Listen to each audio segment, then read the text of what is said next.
And also scary, in a world built on image, is how all those headlines, no matter how untrue, are affecting just how the public sees Britney Spears.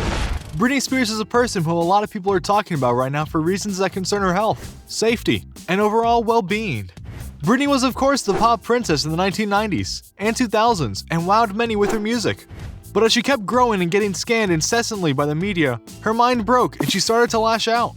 While she did get better, it came at the cost in the form of guardianship that she's now been under for 13 years. So what led to all this? Allow us to show you the 7 times the media failed Britney Spears. Be sure to like the video and subscribe to the channel. 7. Wendy Williams and her bad take. He controls her finances. He makes sure that she's getting the treatment she needs for her mental health issues. There are certain people in the media world that absolutely shouldn't be taken seriously for one reason or another. Not the least of which is because they're known to go and shoot their mouths off and get in people's faces just because it makes them happy. One of these people is Wendy Williams, who has a history of biased takes on people and has no issues with insulting them. So naturally, she's gone after Britney Spears in the past. But wait, that's where the twist comes in.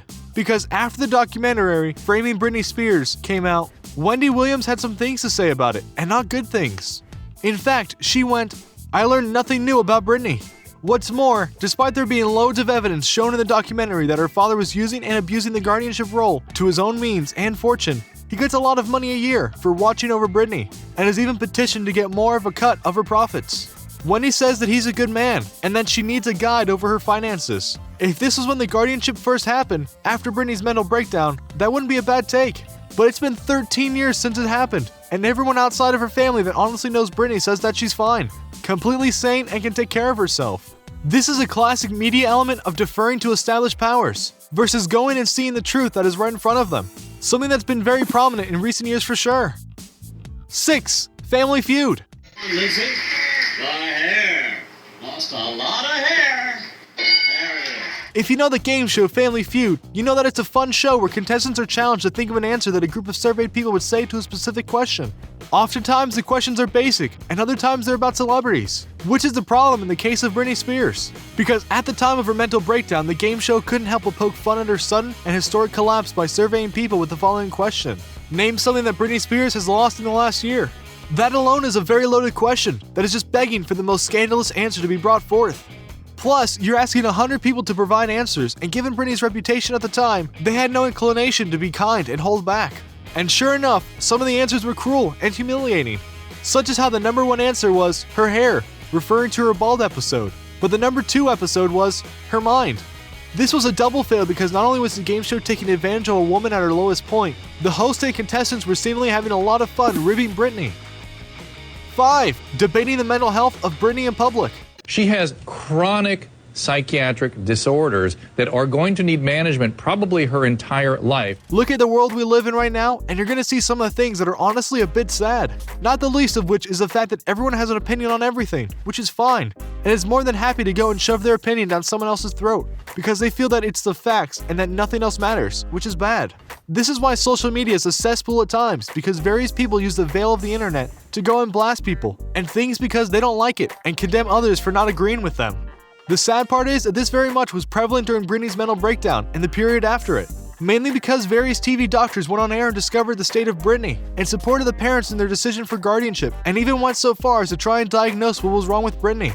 One of the biggest names to do this was Dr. Drew, a TV psychologist, who went into Entertainment Tonight to talk about Britney and know that she had some serious psychological disorders that'll be with her the rest of her life and even need medication for. One problem though, he never met Britney Spears. Rule number 1 of a diagnosis is that you don't make a judgment without meeting the patient. Even he admitted that he was just speculating based on a blog post. Seriously, that's a setup for something like this. A blog post from the early 2010s? And this wasn't a one-off, and it goes to show people were more than happy to talk about Britney, even if they didn't know her at all. 4. Doubting her parental abilities.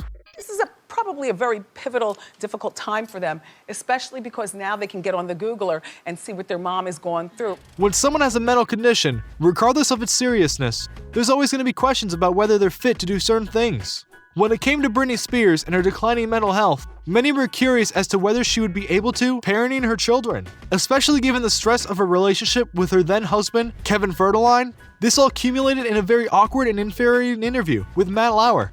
Yeah, that Matt Lauer. in which Lauer went and probed Britney with questions about her parenting ability, to the extent that she was driven to tears by his judgment and the judgment of the other media sites. That's not just sad, it's cruel. Plus, who's Matt Lauer to judge anyone, as we found out? Exactly. But again, this wasn't a one-off. People went actively going and asking whether Britney was fit to be a parent. Fast forward to now, via framing Britney Spears and multiple people close to her, mainly former boyfriends, noted that the thing she loves to do more than anything is a parent. So she seems to be doing just fine in that world. 3. Justin Timberlake. And I think she's a great person, and I don't know her as well as I did. When you're a punching bag, especially one that everyone is talking about, it gives certain people the feeling that they deserve to add themselves to that long list of people poking fun at a certain someone. Which brings us to Justin Timberlake. At one point in time, Britney and Justin weren't just a couple, they were two of the biggest names in the music industry. Their dating was a big deal, and then when they later broke up, a lot of people were swayed by the media into thinking it was Britney who was to blame and betrayed Justin. After a mental breakdown, Justin went full tilt and started to rag on her constantly in bits and speeches and SNL performances, even talking about intimate details that we're sure Britney didn't want talked about. The Framing Britney Spears documentary showed how bad Justin was to Britney in various ways, and many fans called for his head as a result. While he did issue an apology for what he had done to Britney, many didn't care for it, and it didn't excuse what he did for years to Britney. 2. The Punchline. Just a few years ago on this very show, she was this sweet, innocent little girl in slutty clothes. Meta comedy is something that is to almost be expected in our world nowadays, especially when you consider how many comedy shows need to poke fun at the world today, because it's the best source of content. But before Britney's mental breakdown, that wasn't as relevant as a topic as you would think. But when Britney started to crack, various comedians from all walks of life came out to make fun of her, via sketches with people like Amy Poehler, dressing like Britney and acting like her, to people like Sarah Silverman, going after her in stage bits, and TV shows with comedians dissecting her in famous performances and ripping Britney to shreds. That's not to say meta-style comedy should be banned. That would be foolish to think. But in this instance, they went way too far. 1. Inappropriate Questions. You have yet to enter your senior year of high school. That's a pretty big accomplishment for a little kid. Do you remember how old Britney Spears when she really broke out in terms of musical fame? That would be 17. And you'd think that the media would go and ask her questions relevant to a 17-year-old pop star. But no, they didn't. Instead, throughout the next few years of her life, they went on constantly about a certain kind of symbol she was being portrayed as in various relationship questions. That was not only inappropriate, it was rude and downright misogynistic. Especially when various hosts referenced how Britney didn't like these questions, and yet asked them over anyway. What is she supposed to do there? Especially with the perception put on women that if they refuse to answer a simple question, they are stated to be angry or combative. The media abused Britney Spears and broke her, and now more than ever there's a need to #Free Britney. So what do you think?